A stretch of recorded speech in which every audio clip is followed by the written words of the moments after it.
DIY patio using porcelain tiles from Tile Mountain. Step 1. Prepare the base.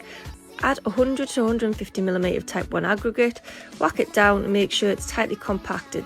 In this instance I whacked it 3 times. Step 2. Prime the slabs and mix your mortar ready to start laying your porcelain tiles. Third step, you need to start laying. Make a bed of mortar between 40 to 80mm and keep that fall away from the house around 25mm for every metre. Mine was 50 metres over my patio. I used a level to make sure I kept this fall away, and then I started using self-leveling clips to make sure each tile was flush. 24 hours later you can start knocking out your leveling clips, and then you can start using your brush and grout. Using the brush and grout you need to make sure you keep your tiles moist while you do this, so I squirted mine down with the hose. Here you can see me just brushing into the grout into all those cracks, and then there you have it, your completed tiles.